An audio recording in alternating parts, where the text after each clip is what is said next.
نربع 12 لكاتيت تدالو على توزينات زلكم متيلخو بقدام الناس استزينا عد انجليز بزعبا سدتنياتات زوصتو حدشن ترجن حقي تغليصو بمنجد اير ኢትዮጵያ ተخلكلات ولدته بخالق خغعز مخانو غليصو حماس كساب قدام جوتات انت زي فتيحه سمع تخزي دو مبال كم زبقه اسرائيل تنقيقا بريزيدنت ترامب مس نغوس عبد الله نا يوردانوس تراخيبو تزراريبو زي خبركم تهاتلتي يزن كالن زدسس مدبات يزلكم متصلخو كسام وداتا مسايك صنحو اندحتتكو ابزا channel دمانا يوترو تخاتلتن خدكونو سبسكرايب لايك بمبارنا يدول ملكت كتوقو بخبري يعدمكم عد انجليز بزعبا سدتنياتات حدشن ترير حقنا وصيا መንግስት عد እንግሊዘቶም በዚ ሕጋዊ ናብታ ሀገር ዘአቱ ስደተኛታት ኣብ ትሕቲ ዝኾነ ይኹን ኩነታት ዜግነት ከም ዘይወሃቡ ማፍሊጦም ተሐድሽ በሆም ኦፊስ ዝወጽ ሕጊ ዋላ ነቶም ንመትረብ እንግሊዝ ብናሹ ጀልባ አቋሪጾም ናብታ ሀገር ዘአተው ክንድ ዝወሰደ ጊዜ ይውሰድ ዜግነት ናይ መርከብ መሰል ከም ዘይብሎም ይዝጠቀስም እንተኾነ ተሐድሽ ዝወጽ ሕጊ ካብ ቤት ምክሪ ስደተኛታት ካብ ገላ አባላት ባይቶን ከቢር ተቃውሞ አጋጢሞሎም አባል ባይቶ ሰልፊ እዩ ዝኾነት ስቴላ ክሬሲ ሓንቲ ካብቶም ነቲ ሕጊ ዝተቃውሞ ኮይና እዚ ስደተኛታት ንዘር ዓለም ካላይ ዜጋ ኮይኖም ንኽነብሩ ዘገድድ ይባል ተቃውሞ አስሚዓላም እቲ በሶኒ ወግዓዊ ዝኾነ ሕጊ ዝኾነ ሰብና ባዕድ እንግሊዝ በዚ ሕጋዊ ዘአተውሉ ጊዜ በዚ የገድስ ካብ 10 ለካቲት 2025 ካብ ዘሎ ጊዜ ነዜግነት ምስ ዘመልክት ሕቱ ንጹግ ይኸውን ይብል እቲ ኻለ ኣብቲ ሕጊ ተጠቂሱ ዘሎ ነጥቢኻ ቅድሚ ሕጂ ናብ ዓድ እንግሊዝ በዚ ቪዛ ዘአተው በባሕሪ ዘአተውን በዚ ዝኾነ መስርሕ ኢሚግሬሽን ብሓደገኛ መንገዲ ናብ ዘዓዲ እግሩ ዘንበረን ድሕሪ 10 ለካቲት ዘቕረቦ ሕቶ ዜግነት በቀጥታ ንጹግ ይኸውን ይብል بمسعبة حدقينيا من قدي زبال زلو بجلبه بمنكنان بخالة أقبابن يملكت يبل توم كرم حجي بتمساسال أقباباتيوم زيقنتك وهابو حتو زغربون حتوم كابتا زميلكتو لا دحري 10 عامتات كر 5 جمرن أبز حدش حقي سافيرو يركب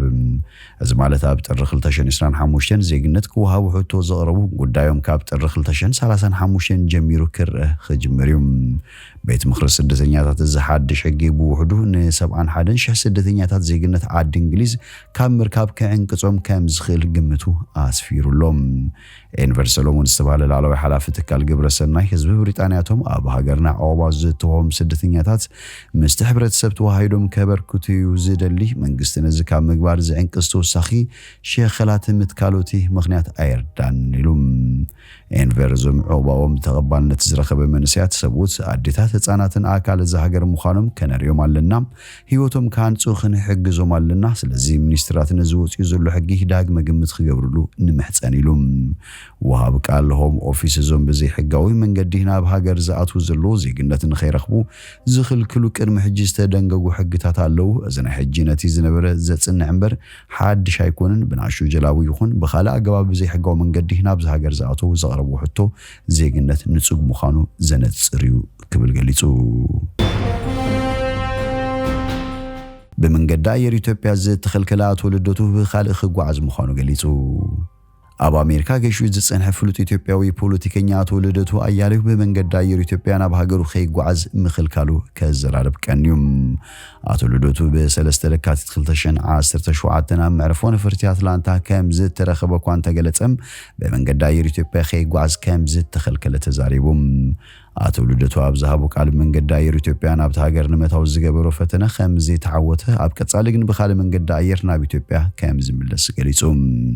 كابك على منقد داير تيكيتن محاز ادالو اللهو أب أديس هوا مساعته خونتاي كام زقبر كريه ناب هاجري كياتو زخلكلني حقي يلني لوم اتنحكمنا لعلخل التعامت أب أمريكا زصنها تولدتو كرمي حد ورهي أبيلو ناب إثيوبيا كام زملسن تيكيت كام زغور صنافليتو من بارو الزكريم نمم محلار قداوي منستر ابي احمد غزا ودب بلصغنا ناتريدو بمنقاف زفلتن نبار بوليتيكينيا تولدتو አያሌው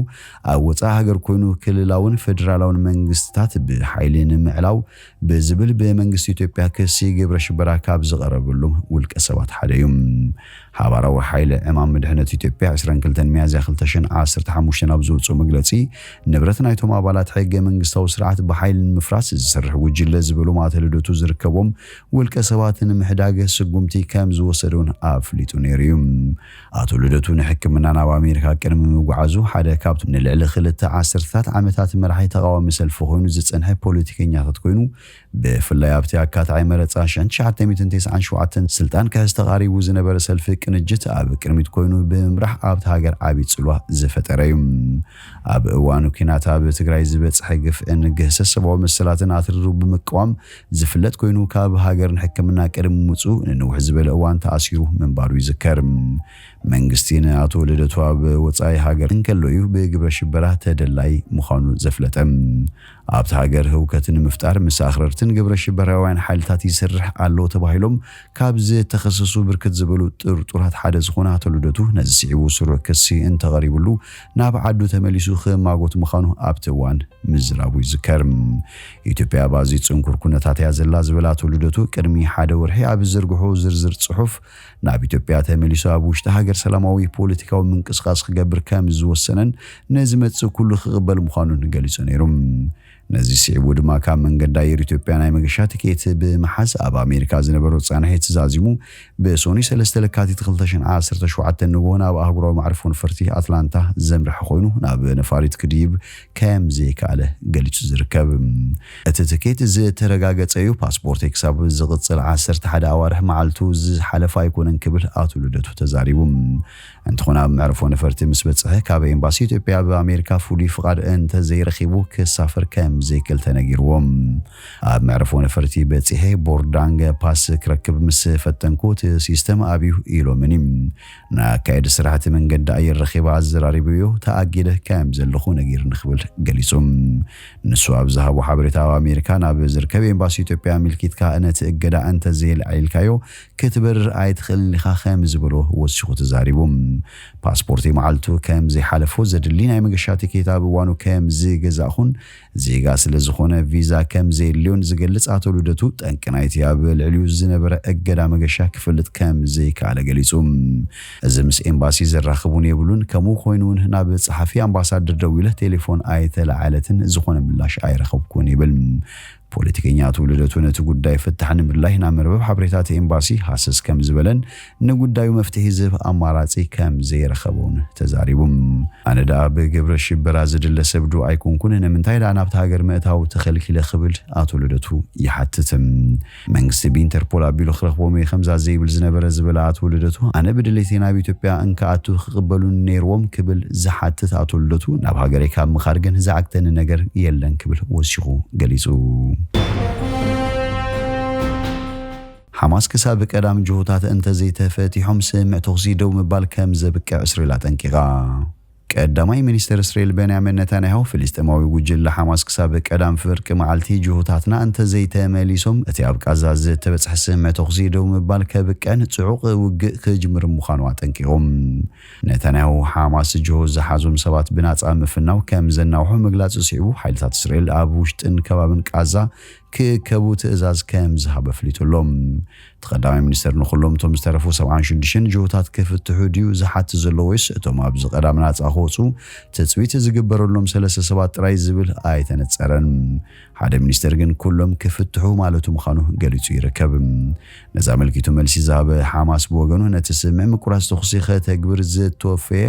ከም ዝኾነ ብምርጋጽ እስራኤል ግን ዝኾነ ይኹን ሕልኽላኻት ወይ ምድንጓያት ተሓታቲት እያ ክብል ከሲሱም።